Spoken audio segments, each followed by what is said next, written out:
Well, one of the most famous CIA contractors of all time.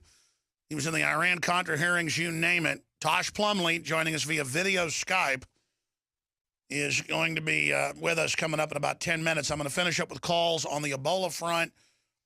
We have this doctor, Dr. Craig Spencer, 33, part of Doctors Without Borders, a known CIA front,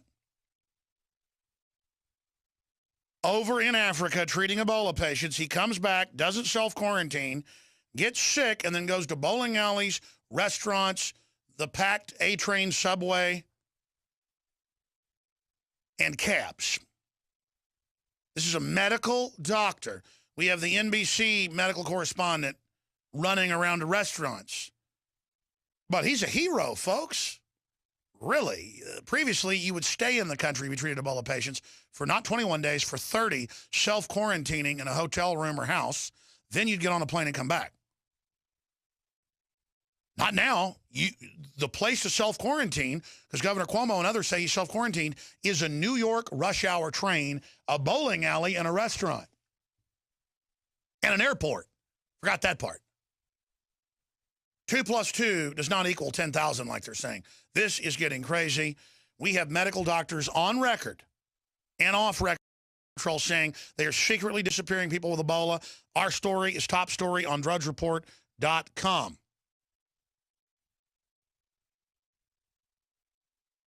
We have it red linked, a super article with all 3 of our articles on this together. Doctor, feds disappearing suspected Ebola patients across U.S. Scientist, Ebola can spread by air in cold weather. Bombshell. That needs 50 million readers, not a couple 100,000. We can go see who read it. We need to get attention on this right now. I'm going to get Tosh Plumlee's take on this. We're going to get into Benghazi, Gary Webb, who he, of course, talked to and who I knew as well, and so much more. And Tosh Plumlee has some intel. I don't know if he's going to talk about it here today. It's just incredible. And so we'll let him do the talking. He'll be with us for the rest of the hour, a little bit into the next, if he wants to. And then Dr. Francis Boyle, who wrote the U.S. Biological Weapons Treaty. He's very famous in those ranks. He says this is a bioweapon. And South Africa produced it as a race-specific bioweapon and made it airborne. That was on the BBC in 1994. We aired the clip this week. So understand, folks, this could be something big because they're doing everything they can to let it spread. Now I'm going to move quickly through 4 or 5 of your calls, then go to break and back and come back with Tosh Plumlee. Let's go to Patty in Texas. Thanks for calling. You're listening on 90.1 FM in Austin. Go ahead. Hi, Alex. Thanks for taking my call. Thank you. I wanted to put something out there about the borders, and you're all over the place about why they're not shutting down the borders, and I think I have at least maybe a partial answer for you. It has to do, if you look at when this lab started back in Sierra Leone with the Gates Foundation, Tulane University, and U.S. Army Infectious Institute, if you look closely at those individuals and who all is behind the money on that, you can figure out why they're not shutting down the borders. And the head of Southcom says that now they believe Ebola will come across the border. How is government not going to get in trouble burning down the house? That's the big question. Why are they so arrogant now? Well, I'll get to that because the last key on that lab has to do with George Soros. If you ask the question, why did they put that lab in Sierra Leone? And the very first thing you have to come up with is they did the human trials because they're dealing with very poor and disenfranchised people that have no voice. That's not the final answer on it, Alex. The reason that they put that lab there has to do with oil. The discovery of the oil reserves offshore on all those countries around Sierra Leone and Liberia and Nigeria, there's a huge oil reserve that was discovered many years ago, but they did not announce the oil discovery and started drilling on it until I know that. That's exactly what Wayne Madsen, formerly the NSA, a major whistleblower, said on Tuesday here. You're absolutely right. Good to hear from you. Thank you. Ray in New York, you're on the air. hopefully it's not too late, is the comment that the gentleman who answered my congressman's office said to me yesterday.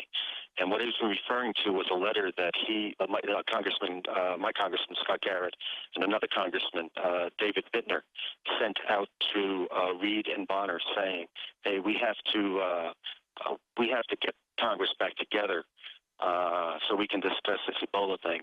He's having 3 out of 4 phone calls into the Washington office on a daily basis for the past 3 weeks, talking about Ebola. And the letter that they sent out, and the comment that he made to me when he said, hopefully it's not too late, what he was referring to is he doesn't believe that they will convene again before the election. And his comment after he said that was, hopefully then it's not too late. So that's a little... What do you make of a medical doctor who's been in an Ebola area, has a fever, and then starts driving around on the busy A-train subway? I mean, that sounds insane to me, unless you wanted to spread it. I'm just wondering here, because the media is saying he's such a hero. Why didn't he stay in Africa until he knew he didn't have Ebola? I agree. Absolutely blows my mind. And if you take a look at the pictures of him, you were intimating that there's possibly a little concern about his stability. And if you look at his pictures, he does look a little different, to put it mildly.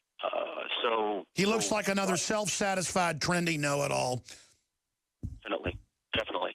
And I believe that, again, with the dumbing down of America, it can't happen to me syndrome. I can't have Ebola. I can go through. Well, maybe maybe he's just a super arrogant person. My point is, you're supposed to self-quarantine in the country after you've been with the patients in the super hot zone. You move out to the edge of it, wait at least 30 days, not 21. This is what they did before. Then you come back. Then you self-quarantine once you get here. But he didn't do that. Instead, he got a fever, just like this nurse in Dallas calls the CDC and goes, I've been treating the Ebola patient. I've got a fever. Can I fly? Of course, baby. Now, are we really buying this? No, we're not. Also, don't forget, we just had in New Jersey land in Newark Airport Tuesday a woman who was taken off the plane believing to have Ebola and scattered off to a particular hospital. The hospital we don't know about, but we believe it's University Hospital because there was a lot of activity going around at the hospital at that time. But what happened to her? We haven't heard a thing about her since. That's the thing. We never hear about where these quarantine people go. And now we have medical doctors telling us that they're being disappeared and naming the hospitals. And there's just zero coverage other than drudgereport.com and Infowars.com. And I want to draw attention to this malfeasance, what clearly is becoming, deliberate criminal neglect, so that they will put the things in place to stop it before it goes airborne when it gets cold. And that's what the Army says it does. U.S. Army, Ebola goes airborne once temperature drops. That's the headline. Everyone should get this article out to everyone they know, Infowars.com. Thank you so much. Now, what I'm going to do is finish up with 3 more calls, go to break, come back with Tosh Plumley, who we do have on the line, and I really appreciate him joining us. He's been getting some serious threats lately, and it's important for him to stay in the spotlight. So he joins us with his maiden voyage on video Skype. So it's like he's in the room, literally. We're going to him in just a few minutes. Real fast, Brenton, Texas, you're on the air. Go ahead. Hey, Alex, real quick before I get background noise, I just wanted to bring up a point that I think we have a lot of talk about containing this virus to the hospital, but I'm actually worried about what is stopping a sympathizer from going to the hospital, infecting themselves, and then going out into the public. It's obvious we're going to have a lot of sympathizers for the people with... Yeah, you're going to have a lot of fellow traveler, Al Gore eugenicists that think there's too many people. And you've got all these doctors and biologists that go to school and send us threatening letters saying we're going to wipe all the humans out. The FBI has gone and investigated people I've talked about on air. I mean, Pianka and others. But his graduate students that are now bioweapons workers. Why would you give somebody a bioweapon job who talks about how they want to kill everybody? See, this is 12 monkeys, folks. I'm telling you. I'm telling you, it's a test run for that or maybe the real deal. Did your phone come back, Brent? Yes, sir, it did. Alex, one more quick point, if I could. I've seen one person die in my life up close, and that I really believe it gave me post-traumatic stress. It severely affected me, and these doctors are seeing death en masse, and I could see how that could make somebody sympathize with the people that they're watching die, and seeing Americans' view on this, currently with them ignoring the situation that we're facing, I could see how that could push a doctor over the edge. It's a disaster. I hear you. I'm going to get one more, then we're going to Plumlee. Let's go to Eddie in New York. Go ahead. Yes, hi, sir. Go ahead. Yes, I'm here in New York, just working a few blocks away from our Ebola patient, and I was thinking of giving the doctor maybe some credit, maybe he decided to talk to somebody, say, yo, should I self-quarantine myself? And they said, no, go ahead, fly. So, but then you were saying that Doctors Without Borders is CIA front, so that went out the window. Well, I mean, listen, all I'm saying is, why'd this other nurse fly? Are they creating a fake narrative? Is this even accurate? Is this even real? Is it an Ebola simulant? Like Steele, former CIA operative, said, or agent, said last week here, or he actually said it a month ago, and then he came back last week. I don't know. We're trying to figure it out. It's just very suspicious, and they lie and say that he did self-quarantine when he didn't. The fix is in. Tosh Plumlee coming up. He'll be with us about 15 minutes in the next hour, so he gets a full hour. And then we've got Dr. Francis Boyle to talk about Ebola. He was already on a couple days ago. I want him back on because he's such an expert on biological weapons. That's all coming up today. Tosh Plumlee on Benghazi and more, straight ahead. Well, I'll tell you who's been going the distance, and he's with us for about 15 minutes into the next hour. That's William Tosh Plumlee. And he joins us now via video Skype for the TV viewers and radio listeners out there across the world. Again, I'm your host, Alex Jones. William Robert Tosh Plumlee. If I go over his whole bio, it would take an hour, but he's just a living legend, really, if you study this area of history. In the 1950s, he worked as a contract pilot for the secret CIA flights, including some for William King Harvey, Tracy Barnes, and William Rip Robertson, and flew arms directly to Fidel Castro when the U.S. was backing him in Cuba prior to the overthrow of Batista. He was never an official CIA employee. After Castro, the U.S. turned against him. Tosh flew arms to Castro's opponents. In '62, he worked on Operation Mongoose as both a pilot and undercover CIA covert action group operative. He later worked as an undercover pilot in operation during the Ronald Reagan administration drug war, flying arms, Nicaraguan Contras, and cocaine back to the United States.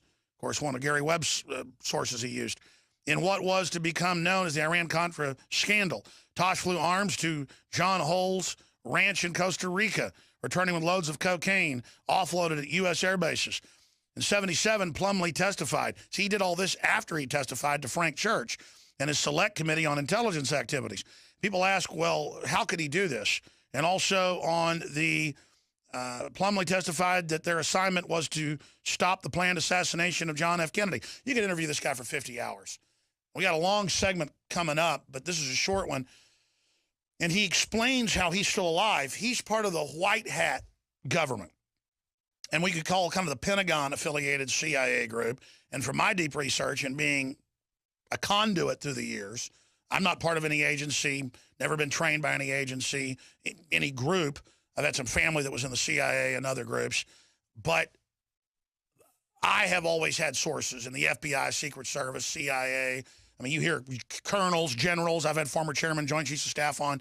The point is that the reason I'm alive, the reason Tosh is alive and others is that there is a light side to all this. The problem is the dark side's taking over. And I'm not putting words in his mouth. He said that before, and I found that to be true. Now, he first wants to respond to John McCain that attacked him in this short segment, and then we'll play the video next segment, and then we'll get into the latest on Iran-Contra, the latest on Gary Webb and the new film, Kill the Messenger, and the latest on Benghazi.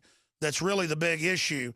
And his sources in NATO and in the military, the Pentagon, on what really happened there that's now been proven to be correct. A year after he said all this on the show, it's now come out about the Stinger missiles, you name it. So, Tosh, I've done a 3-minute introduction. You got 3 minutes to break. What do you want to get into first? Well, I don't know where to start. I guess we'll start with McCone. Let me make one statement about your Ebola and the doctor. In my cases, when you fly into many, many different countries and you're there for a short time, something like that, you start to build up you're sensitized to believe that you're not going to come down with anything.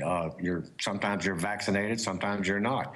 When you have hands-on, day in, day out, 24/7, in a situation like that, I've flown with some of the doctors, border doctors, and whether they're CIA or not, I mean, hell, CIA has filtrated everything out there, good and bad. But you'll see that they sort of get an attitude like, well, it's not going to happen to me. I've been dealing with these people. We went through this with the AIDS crisis in Africa. And then doctors especially began to think, well, I've been working this long with it, so I'm not going to catch it. In other words, I'm immune to it or whatever. And that could be because of lack of education and not knowing how serious this particular strain of Ebola is. There's many different strains of Ebola.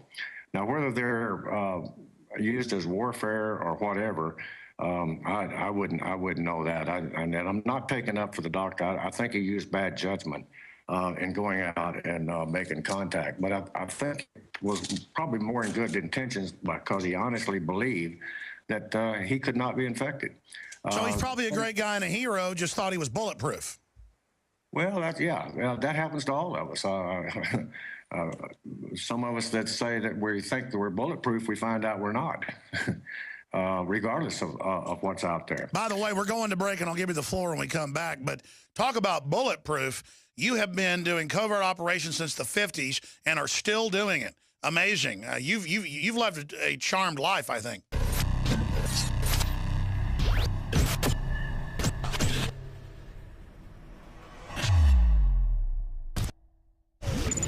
From the water table to our soils to the atmosphere itself, our world is becoming more and more toxic each and every day. But it's not just the air outside that's toxic. Indoor air has been shown to have 2 to 5 times higher concentrations of pollutants than even outdoor air. And most Americans spend 90% of their time inside using toxic chemicals within their homes. There are more than 42 million smokers in the United States. Well over 1,000 types of mold and mildew linked to numerous conditions. And don't forget the fact that 6 million Americans live with pets they're allergic to as well. When I began to research these statistics, it was clear to me it was time to start cleansing my lungs in order to combat the toxic environment that we cannot escape, but that we can fight back against. Made with organic and wild cultivated herbs and manufactured in the USA, the new InfoWars Life Lung Cleanse is here in a convenient spray bottle that can be brought with you throughout any toxic environment. Now available exclusively at InfoWarsLife.com or by calling toll-free 888-253-3139.